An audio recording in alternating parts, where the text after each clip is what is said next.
Hello and welcome to Levant TV headlines. The Islamic State group has beheaded 2 women in Syria on accusations of sorcery, the first such execution of women in Syria.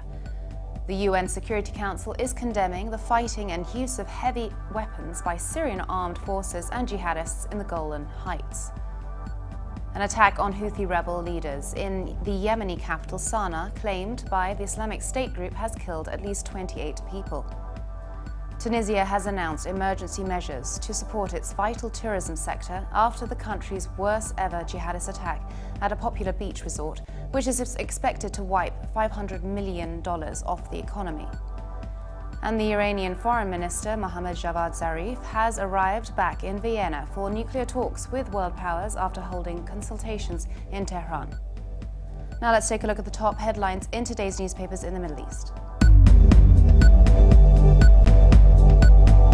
Starting with the Egypt Independent, which leads, reporting that Assistant Attorney General Ali Omran has been appointed Acting Attorney General until the Supreme Judicial Council nominates a judge to replace late top prosecutor Hossein Barakat.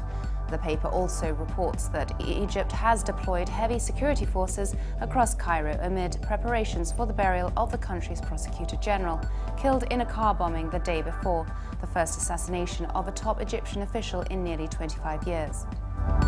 From Lebanon, the Daily Star leads, reporting that an exchange of gunfire around dawn between rival drug gangs near the Palestinian refugee camp of Shatila in Beirut's southern suburbs has left 2 wounded. The paper also reports that an argument that turned violent in the southern Lebanese village of Shakra left a 20-year-old man dead after being struck in the chest by a single bullet, and then his father then dropped dead of a heart attack from witnessing his son's shooting.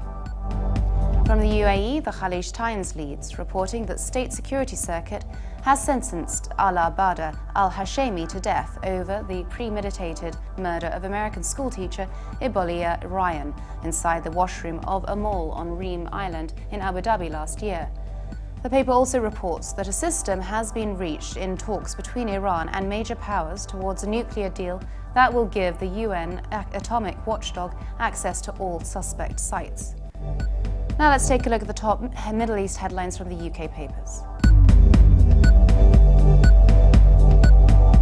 The Independent leads its Middle East news, reporting that a local builder has been hailed a hero after it was revealed he tried to stop gunman Sefeddine Rezgui during his brutal rampage through a Tunisian beach resort. In a tearful interview, Munsaf Mayel said that he had shouted at the gunman and that in apprehending the killer he did the duty of any Tunisian and any Muslim. The Telegraph leads its Middle East news, reporting that a car bomb claimed by the Islamic State ripped through a crowd of Yemeni mourners on Monday night, killing 28 and wounding dozens more. The car attack targeted Houthi rebel chief brothers Faisal and Hamid Jayesh during a gathering to mourn the death of a family member. The Guardian leads its Middle East news, reporting that the United States is resuming security aid to Bahrain's military forces, saying there had been meaningful progress on human rights 4 years after the kingdom's deadly crackdown on anti-government protesters. Human Rights First condemned the decision, calling it a major blow to efforts to pressure Bahrain to implement human rights reform. Now let's take a look at the top Middle East headlines in the international papers.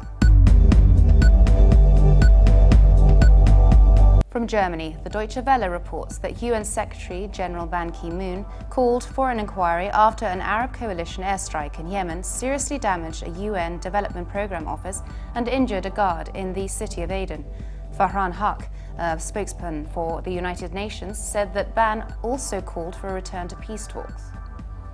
And finally, the International New York Times reports that the office of Israeli Prime Minister Benjamin Netanyahu announced that Israel would begin work on an 18.6-mile stretch of fence along its eastern border with Jordan, but in the view of Israeli security officials, a possible source of illegal immigrants and hostile infiltrators.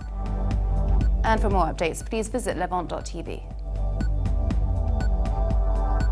Thanks for watching. Be sure to join us again tomorrow. Bye for now.